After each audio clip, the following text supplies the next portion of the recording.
এবারের নির্বাচনে প্রতি 4 জনের মধ্যে একজন প্রার্থী ঋণগ্রস্ত। অর্থ ব্যাংক তাদের কাছে অর্থ পায়, আর তার অঙ্কও কম নয়, বরং অনেক বেশি, 17,472 কোটি টাকার কাছাকাছি। আর এই তথ্য দিয়েছে ট্রান্সপারেন্সি ইন্টারন্যাশনাল বাংলাদেশ টিআইবি। নির্বাচনে চূড়ান্ত প্রার্থীর সংখ্যা 1,981 জন। এর মধ্যে 25.5% কোনো না কোনো ঋণ বা দায়ের মধ্যে আছেন। কোন দলে কত শতাংশ ঋণগ্রস্ত এই হিসাব করে টিআইবি বলছে এই হার হচ্ছে বিএনপিতে সবচেয়ে বেশি, 59.41%।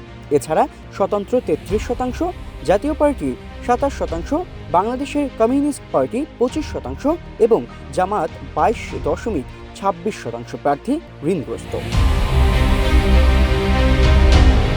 4 ভাগের 1 ভাগ প্রার্থী যখন ঋণগ্রস্ত, তখন উল্টো দিকে কোটিপতি প্রার্থীরও সংখ্যা কম নয়। এক্সট্রিম মশার কয়েল প্ল্যান্ট ফাইবার দিয়ে তৈরি, তাই সহজে ভাঙে না, সুগন্ধিযুক্ত ও নিরবিচ্ছিন্নভাবে জ্বলে। ডেঙ্গু, চিকুনগুনিয়া বাহি সহ যে কোনো মশার বিরুদ্ধে দেয় এক্সট্রিম সুরক্ষা। অস্থাবর স্থাবর সম্পত্তির বর্তমান মূল্যের ভিত্তিতে কোটিপতি প্রার্থীর সংখ্যা 891 জন।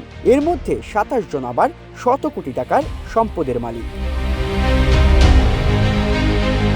পেশা বিবেচনায়ও এগিয়ে ব্যবসায়ীরা। 48% বেশি প্রার্থীর মূল পেশা ব্যবসা। আইন পেশায় আছেন 12.61% প্রার্থী। শিক্ষকতা পেশায় আছেন প্রায় 12% প্রার্থী। এরপরই রয়েছেন চাকরিজীবী ও কৃষিজীবী পেশার প্রার্থীরা। আর রাজনীতিকে পেশা হিসেবে দেখিয়েছেন মাত্র 1.5% প্রার্থী।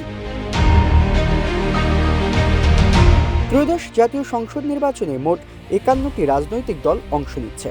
সর্বশেষ 5 নির্বাচনের মধ্যে এবার ঋণ বা দায়গ্রস্ত প্রার্থীর সংখ্যা সবচেয়ে কম, কিন্তু তাদের মোট ঋণের পরিমাণ সবচেয়ে বেশি। আব্দুল্লাহ জুবায়ের, কালের কণ্ঠ।